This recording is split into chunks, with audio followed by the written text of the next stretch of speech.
Let's talk about you. Let's talk about your biography and the thing that I think of you and that I don't know that much about, but I'd love to have you share is this whole concept of the movie, which got James Caan and all that, the hide in plain sight. You're very much part of that story. Could you give us a little bit of the background and kind of what that was? Because many of these folks saw that movie. Well, if you saw it, you know it was a pretty terrible movie. But the story itself, the real story, is much better than that movie, and the book is much more accurate than the movie was. It just sort of fell in my lap. A fellow came to see me, and he told me that the government had taken his children away from him. What was your role at that time? I was a private practice. Yep. I had a little private practice of my own, and this guy came to see me, and believe me, he had been to see a number of lawyers before me, and nobody was dumb enough to take this case. I mean, there was certainly no money to be made here, but it's one of those things that I always looked at as one of the reasons I went to law school. You know, the opportunity to do this doesn't come along too often in your life. So when I could dig into it, not only for his sake, but for the sake of future generations, the government, our government, should not be taking your children away from you because they can cut a deal with a criminal. You see, Patty's ex-wife had taken up with a mobster. The mobster gave them testimony that was important against some high-level organized crime figures. In return, they promised him that they would give him a new identity and move him. Well, they thought they were moving his family with him. There was not careful vetting of the whole issue, and it turns out they were moving my client's children. Now, my client had never done anything wrong, and he spent 7 years with me. We went up to the Supreme Court. We went all around trying to get some kind of resolution to this. I never suggested that they blow this guy's cover, or that the witness protection program, which was formed as a result of this case, that it wasn't a good idea or it didn't have its value. But I said it has to be applied in a way that doesn't hurt innocent people, and it wasn't being applied that way. So I'll make a long story short. The upshot is that 7 years we're fighting. Only when I decided to try and see if I could get a book and a movie done of this, and there were some stories in Time and Life, and the ex-wife had seen those, and she didn't want to be characterized as a witch with a capital B.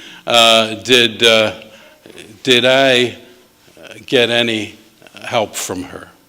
And by that time, she and Calabrese were, Patty Calabrese was the guy's name, and they were having their own problems. And so we were able to help him get reunited. But by that time, the relationship was so ruptured that it was never the same as a normal relationship. He does keep in touch with them even now, but it's a sad story.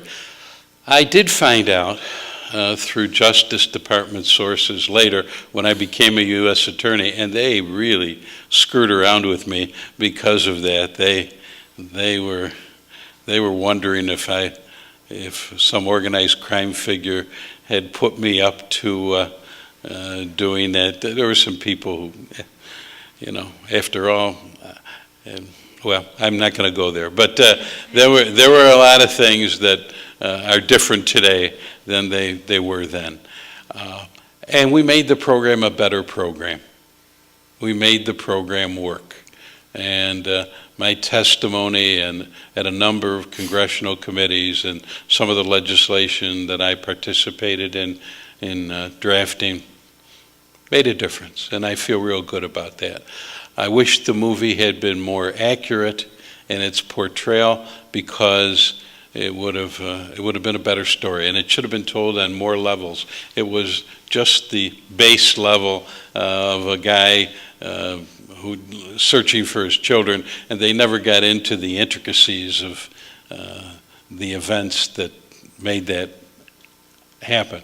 But here's a guy with no money, a real poor schlep, as they would say, you know, and he's left to fight the United States government on his own to get the right to see his children when there was no allegation of any wrongdoing on his part. He paid his child support. He visited his children regularly. Just breaks your heart. But it's different now. They're a little more careful. I look at it this way. I was a guy who was blessed to be in the right place at the right time. You got to have an opportunity, and then you got to be willing to seize it. You can't, as Donovan would say, you can't shrink from the opportunity to face down the opposition. If you have clean skirts, you go for it. You do the best you can, and I tried to do that. They're all highlights. I've loved everything that I've done. I've never had a day where I said, I wish that I didn't do that job. I loved being U.S. Attorney probably as much as any job I ever had. And I think we tried to do it with a way that said, just because you have a sledgehammer, just because you have the power, doesn't mean you have to swing the sledgehammer in every situation. And sometimes public opinion gets skewed by the media, by the horrendous surroundings of an event. I'm not saying that there are not a lot of bad people in this world who need to go away for a long period of time, but we have to have discretion. Judges should have the ability to discern, should be able to look at somebody and say, yeah, you did the same thing that he did, but you're 17, he's 47, you've never done it before, he's done it 4 times. Make some distinctions. And so I guess I'm a Libra. I'm always looking for balance. I'm middle of the road. I'm not the most liberal. I'm not the most conservative. I'm not the smartest. I'm just a regular guy who fell into a couple of opportunities, and I've tried hard to do what I thought was right. Not that I'm telling you it always was, but I did the best I could. And I wasn't put off by what was going to happen to me, which I think is really important. You can't say, well, this may ruin my career. Once you start thinking like that, you have no business doing any of those jobs. I think his legacy is that fortitude, love of country, determination, dedication has no substitute. He would say, if you believe in something, you have to put your entire heart and soul into it, or you're a fraud. His legacy is, do the best with what you got, folks. On behalf of the Robert Jackson Center, the various bar associations, which seldom get together and join in with something, obviously you brought that together.